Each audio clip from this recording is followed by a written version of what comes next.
Taqullah haqqa tuqatih wa la tamutunna illa wa antum muslimun. Wa qala ta'ala fi kitabil karim, a'udzu billahi minasy syaithanir rajim. Inna a'tainakal kautsar fashalli lirabbika wanhar inna syani'aka huwal abtar. Hadirin sidang jamaah salat Idul Adha rahimakumullah. Syukur alhamdulillah kita panjatkan kepada Allah Subhanahu wa taala pada tanggal 9 Juli 2022 bertepatan dengan 10 Zulhijjah 1443 Hijriah, kita bisa hadir di tempat ini untuk bersama-sama melaksanakan salat Idul Adha secara berjamaah. Marilah kita manfaatkan, kita optimalkan kehadiran ini di tempat ini sebagai satu media, sebagai satu sarana untuk meningkatkan kualitas keimanan, kualitas ketakwaan kita kepada Allah Subhanahu wa taala. Sebagaimana Allah firmankan di dalam Al-Qur'an, a'udzubillahi minasyaitonir rajim. Ya ayyuhalladzina amanu ittaqullaha haqqa tuqatih wa la tamutunna illa wa antum muslimun. Ayat ini sering dikutip oleh para khatib ketika menyampaikan khutbahnya. Baik ketika khutbah Jumat, Idul Fitri, Idul Adha, dan mungkin juga di kesempatan yang lain. Dengan firman tadi, Allah menegaskan kepada kita untuk selalu meningkatkan, memelihara ketakwaan kita dalam pengertian takwa yang sebenar-benarnya, haqqa tuqatih. Apa yang dimaksud dengan takwa? Di dalam satu tafsir yang ditulis oleh Muhammad Asad, beliau sebenarnya pada awalnya seorang non-muslim bernama Leopold Weiss dari Austria, kemudian menjadi mu'allaf, berganti nama menjadi Muhammad Asad, lalu menulis satu tafsir yang sangat terkenal, judulnya adalah The Message of the Quran. Di dalam tafsirnya itu Muhammad Asad mengatakan yang dimaksud dengan takwa adalah God's consciousness, Rabbaniyah atau kesadaran ilahiyah. Apa yang dimaksud dengan God consciousness? Ialah kesadaran, ialah keyakinan sesungguhnya Allah selalu hadir dalam keadaan dimanapun kita berada. Allah hadir di semua ruang yang kita tempati. Allah hadir di semua waktu yang kita ada di waktu itu. Tidak saja di tempat-tempat ibadah mahdhah seperti masjid, di musholla, di langgar, bahkan di ruang-ruang di luar tempat yang saya sebutkan tadi, Allah selalu hadir dalam kehidupan kita. Maka kalau kita memiliki kesadaran ketakwaan yang esensial, maka yang kemudian terwujud dalam kehidupan kita adalah ibadah. Karena sebenarnya semua aktivitas di dalam Islam pada prinsipnya adalah ibadah. Kalau ibadah yang kita lakukan, kalau aktivitas yang kita lakukan, kita bingkai dengan tiga hal. Pertama adalah ikhlas, yang kedua adalah ihsan, yang ketiga adalah itqan. Yang dimaksud dengan ikhlas ialah memurnikan seluruh aktivitas kita semata-mata karena Allah Subhanahu wa taala. Itulah mengapa hadirin rahimakumullah, ketika kita salat misalnya, ketika kita puasa misalnya, maka kita diwajibkan untuk niat kepada Allah, memurnikan niat kepada Allah bahwa semua aktivitas yang kita lakukan semata-mata karena Allah Subhanahu wa taala. Lalu yang kedua ihsan. Yang dimaksud dengan ihsan adalah kebaikan. Maka kalau aktivitas kita berupa kebaikan, insya Allah itu merupakan ibadah kepada Allah. Kemudian yang ketiga adalah itqan, dilaksanakan secara sungguh-sungguh. Maka hadirin, kalau sekali lagi, kalau aktivitas kita didasari oleh ikhlas, ihsan, itqan, maka itu insya Allah merupakan ibadah yang kita wujudkan semata-mata karena Allah Subhanahu wa taala. Hadirin rahimakumullah, Idul Adha kadang-kadang disebut sebagai Idul Kurban, terkadang pula disebut sebagai Lebaran Haji. Karena memang pelaksanaan Idul Adha ini merangkai, berkoneksi dengan kegiatan ritual haji yang kemarin jutaan umat manusia yang beragama Islam, termasuk ratusan ribu jamaah haji di Indonesia, melaksanakan wukuf di Arafah. Wukuf di Arafah merupakan puncak pelaksanaan ibadah haji. Sehingga ada satu hadis yang mengatakan Al-Hajju Arafah. Dalam keadaan apapun, dalam kondisi apapun, jamaah haji diberangkatkan ke Padang Arafah yang kira-kira luasnya 12 juta meter persegi. Saya ingat ketika itu saya menjadi petugas haji non-kloter selama 3 bulan. Berangkat lebih dulu sebelum jamaah haji datang. Pulang ke tanah air setelah jamaah haji pulang lebih dulu.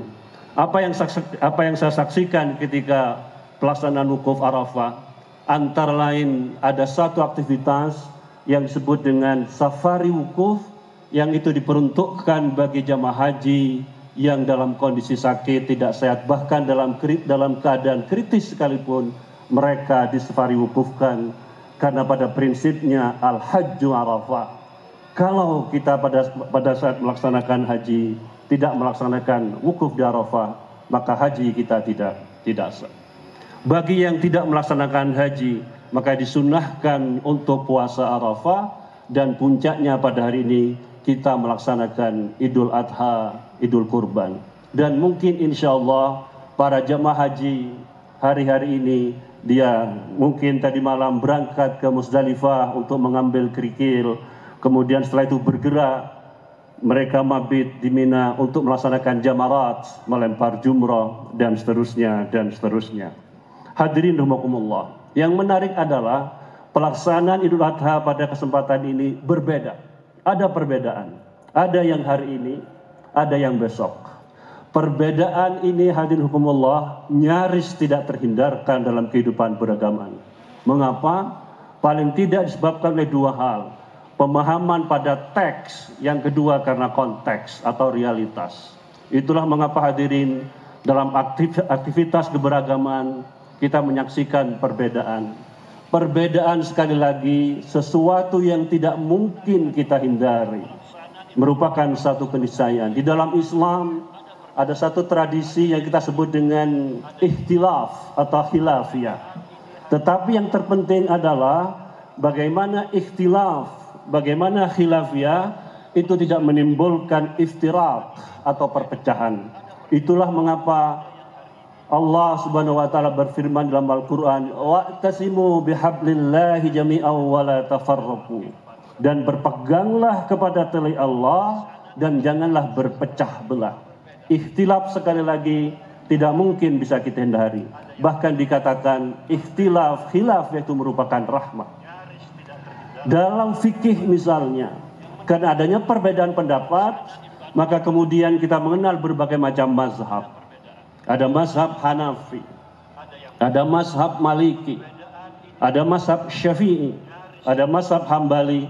Bahkan di luar 4 mazhab mainstream atau mazhab arus utama itu, kita mengenal mazhab-mazhab yang lain. Sehingga kemudian di dalam hazanah, di dalam kajian ilmu fikih, kita mengenal berbagai macam mazhab, dan itulah yang disebut dengan rahmat. Karena kemudian kita memiliki hazanah kekayaan ilmu pengetahuan di dalam Islam. Kemudian juga Allah berfirman di dalam Quran surat Al-Hasyr ayat 11, A'udzubillahi minasyaitonirrajim. Ya ayyuhalladzina amanu la yaskhar qaumun min qaumin asa ayyakunu khairam minhum. Wahai orang yang beriman, janganlah kamu suka mengolok-olok kaum yang lain.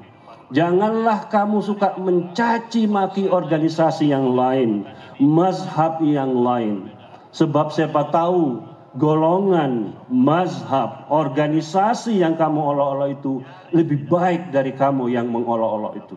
Inilah keindahan yang ditegakkan akhlak di dalam Islam. Inilah etika sosial. Inilah etika publik di dalam Islam yang harus kita apresiasi, yang harus kita wujudkan. Ada satu pernyataan dari ulama terdahulu, ulama-ulama klasik, dia mengatakan ketika berpendapat ra'yuna shawab yahtamilul khata wa ra'yu ghairina khata yahtamilus shawab. Pendapat saya benar, mungkin suatu saat salah, tetapi pendapat orang lain salah, mungkin suatu saat benar. Itulah mengapa kalau hadirin mendengarkan ulama berpidato, kaum cendekia berpidato, kalau kita membaca tulisan-tulisan para ulama besar, pasti diakhiri dengan pernyataan wallahu a'lam bis-shawab. Sesungguhnya Allah itu yang paling benar, dan kita sebenarnya berupaya untuk memahami apa yang Allah firmankan baik di dalam Al-Qur'an maupun di dalam hadis. Inilah kita sekarang diuji. Hadirin rahimakumullah. Umat Islam di Indonesia adalah umat Islam terbesar di dunia. Sehingga kita sering dikatakan sebagai Muslim, negeri Muslim terbesar di dunia. Kurang lebih dari penduduk sebanyak 270 juta, hampir 90% beragama Islam.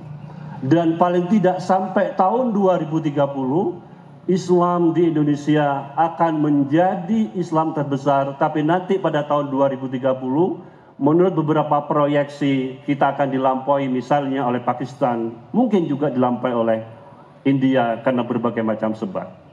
Seringkali kebesaran umat Islam di Indonesia ini menjadi rapuh, menjadi ringkih karena kita mudah terprovokasi, kita mudah terpecah belah oleh isu-isu yang sebenarnya furu'iyah, tidak usuliyah.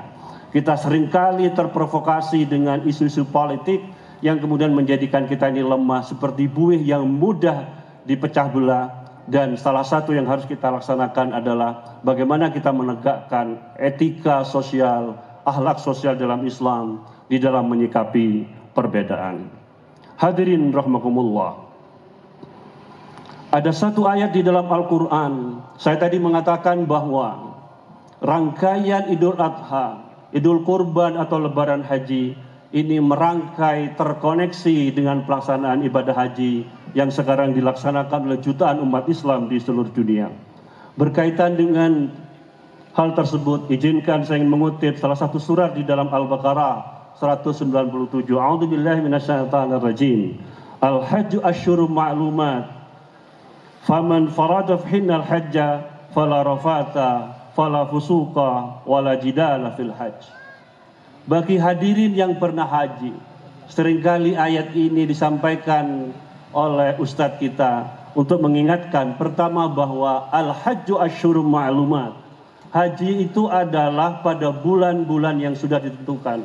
Biasanya persiapan bulan haji pada bulan Syawal, pada bulan Dzulqa'dah, dan puncaknya adalah pada bulan Dzulhijjah. Dan kita antarkan mereka dengan penuh haru. Bahkan ada satu drama ketika melaksanakan haji, sudah berangkat ke Jakarta ada yang pulang, sudah berangkat ke Jeddah dipulangkan lagi karena berbagai macam sebab. Inilah drama dalam pelaksanaan haji, sehingga kadang-kadang haji itulah takdir dari Allah Subhanahu wa taala. Ada orang yang tidak punya duit, dia bisa berangkat haji. Ada orang yang duitnya banyak tapi dia tidak bisa haji, dan seterusnya dan seterusnya. Apa yang menarik yang bisa kita ambil dari haji ini? Ada satu pelajaran sebagaimana saya bacakan di dalam Quran surat Al-Baqarah 197.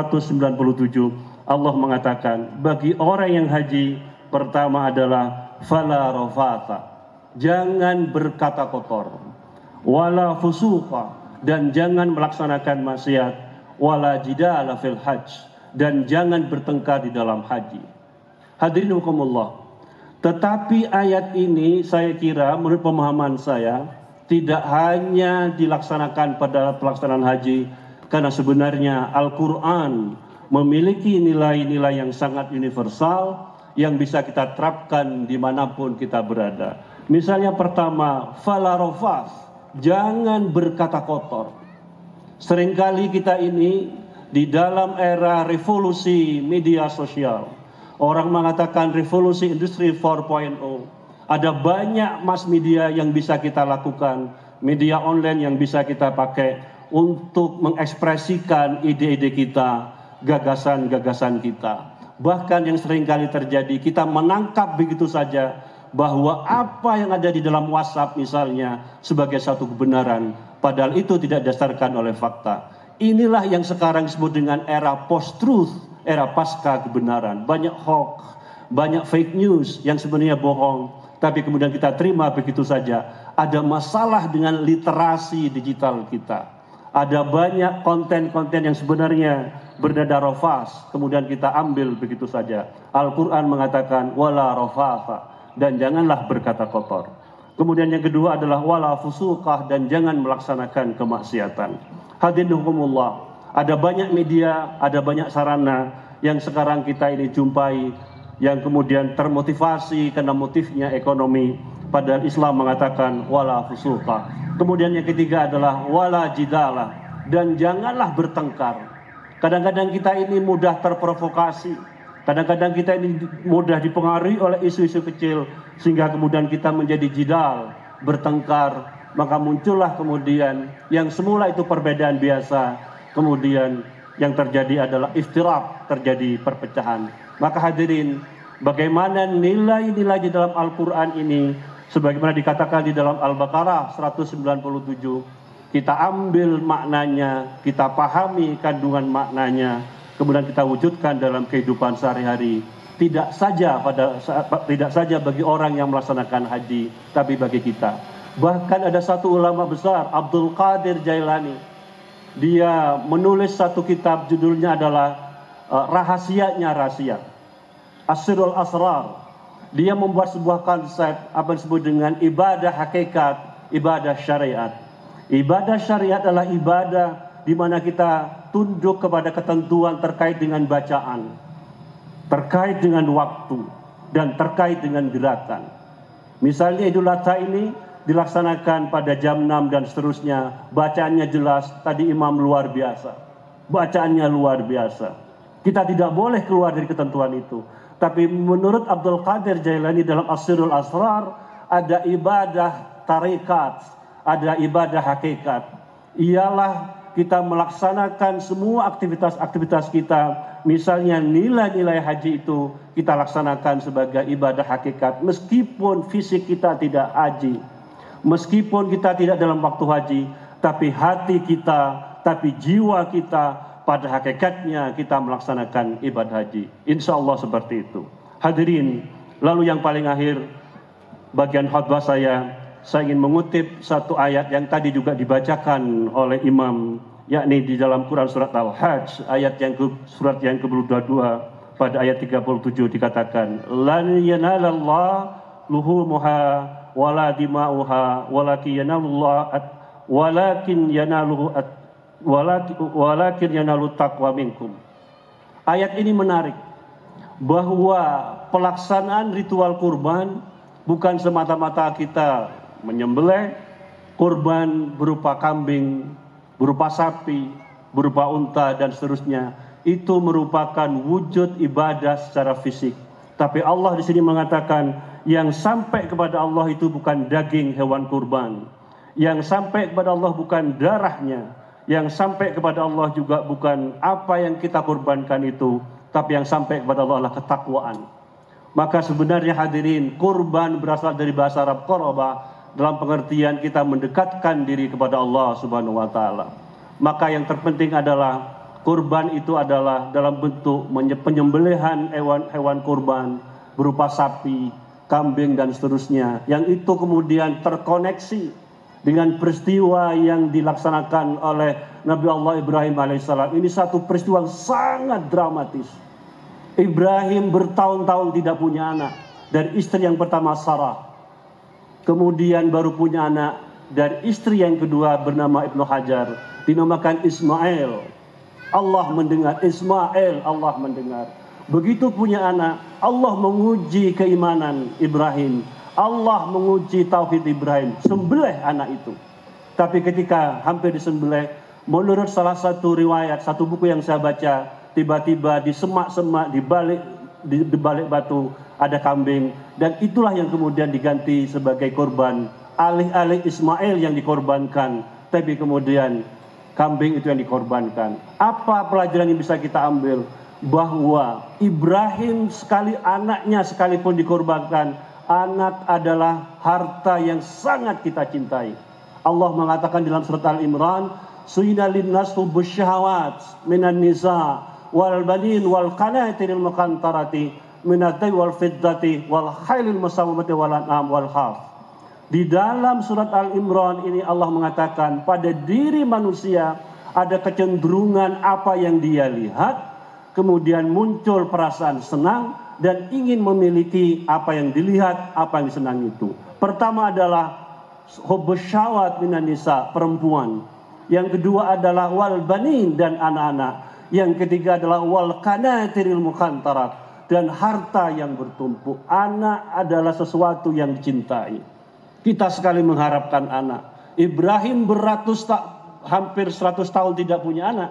Dari perkawinan dengan Sarah, kemudian dengan Hajar dia punya anak. Allah menguji, sembelih anak itu. Ibrahim melaksanakan perintahnya, tapi kemudian Allah berkehendak lain. Ada kambing yang kemudian menggantikan posisi Ismail itu. Apa pelajaran yang bisa kita ambil di sini? Bahwa apa yang kita miliki itu sebenarnya relatif, tapi kepemilikan yang mutlak itu adalah milik Allah. Sehingga kemudian dalam tauhid ada tauhid mulkiyah, bahwa semua yang kita miliki itu semata-mata karena Allah Subhanahu wa taala. Maka disinilah Idul Kurban memberikan pelajaran kepada kita untuk berbagi dengan sesama. Kita melepas kepemilikan kita pada momen-momen tertentu, bahwa sebenarnya kambing, sapi, unta itu adalah sekedar simbol dari apa yang kita miliki, yang sungguhnya pada akhirnya kita adalah milik Allah. Itulah mengapa ada firman Allah yang mengatakan, "Wasta'inu bis-sabri was-salah wa innaha lakabiratun illa 'alal khasiin alladziina yadunnuna annahum mulaqu rabbihim wa annahum ilaihi raji'un." Pada saat salat yang kita khusyuk itu, Allah mengatakan ciri orang yang khusyuk adalah ketika kita salat, kita yakin ketemu dengan Allah, dan kita yakin kelak kita akan kembali kepada Allah Subhanahu wa taala. Lalu ketika kita kembali, apa yang kita miliki secara material itu sebenarnya relatif, dan kita akan kembali kepada Allah dengan hati yang bersih. Kurban memberikan pelajaran kepada kita menjadi orang yang bertakwa, kemudian melatih kita menjadi memiliki hati yang bersih. Mudah-mudahan Allah Subhanahu wa taala memberikan kekuatan kepada kita menjadi orang yang bertakwa, menjadi orang yang bertauhid, dan meneladani pelajaran yang luar biasa dari Nabi Allah Ibrahim, Ismail, dan nabi-nabi yang lain. Marilah kita akhiri khutbah ini dengan bersama-sama bermunajat kepada Allah Subhanahu wa taala. A'udzu billahi minasyaitonir rajim. Bismillahirrahmanirrahim. Allahumma fir lil muslimina wal muslimat wal mu'minina wal mu'minat alayya minhum wal amwat. Rabbana hab lana min azwajina wa dhurriyyatina qurrata a'yun waj'alna lil muttaqina imama waj'alna lil muttaqina imama waj'alna lil muttaqina imama. Allahumma arinal haqqa haqqan warzuqna ittiba'ah wa arinal batila batila warzuqna ijtinabah. Rabbana atina fid dunya hasanah wa fil akhirati hasanah wa qina adzabannar. Wa la dzikrullahu akbar wallahu a'lam bissawab. Assalamualaikum warahmatullahi wabarakatuh.